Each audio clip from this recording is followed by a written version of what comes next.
हमें संविधान का प्रारंभिक मसौदा तैयार करने वाले विधिवक्ता श्री पी.एन. राव तथा अन्य विशेषज्ञों और अधिकारियों को भी स्मरण करना चाहिए जिन्होंने संविधान निर्माण में सहायता की थी।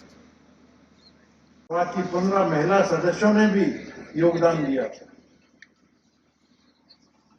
बहनों और भाइयों, 26 जनवरी 1950 को हमारा देश संविधान को अंगीकार कर एक सार्वभौम गणतंत्र बना, एक आधार प्रदान किया। उस राह पर चलने की जिम्मेदारी हम सबकी। हम काफी हद तक उनकी उम्मीदों पर खरे उतरे भी हैं।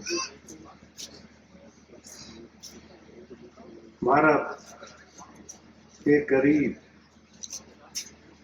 और काफी हद तक निरक्षर राष्ट्र की स्थिति से आगे बढ़ते हुए विश्व मंच पर एक आत्मविश्वास से भरे राष्ट्र का हमें संविधान का प्रारंभिक मसौदा तैयार करने वाले विधिवक्ता श्री पी.एन. राव तथा अन्य विशेषज्ञों और अधिकारियों को भी स्मरण करना चाहिए जिन्होंने संविधान निर्माण में सहायता की थी। बाकी 15 महिला सदस्यों ने भी योगदान दिया था। बहनों और भाइयों,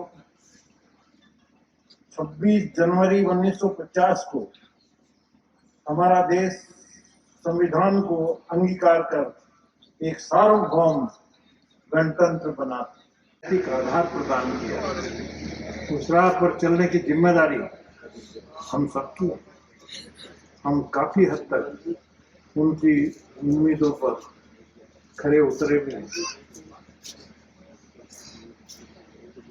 भारत एक गरीब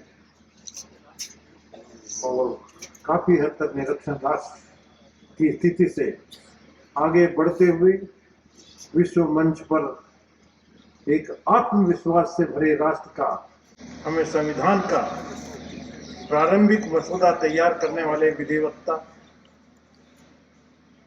श्री पी.एन. राव तथा अन्य विशेषज्ञों और अधिकारियों को भी स्मरण करना चाहिए जिन्होंने संविधान निर्माण में सहायता की थी। बाकी 15 महिला सदस्यों ने भी योगदान दिया था। बहनों और भाइयों, 26 जनवरी 1950 को हमारा देश संविधान को अंगीकार कर एक सार्वभौम गणतंत्र बना, एक आधार प्रदान किया। उस राह पर चलने की जिम्मेदारी हम सबकी। हम काफी हद तक उनकी उम्मीदों पर खरे उतरे भी हैं। भारत एक गरीब और काफी हद तक निरक्षर राष्ट्र की स्थिति से आगे बढ़ते हुए विश्व मंच पर एक आत्मविश्वास से भरे राष्ट्र का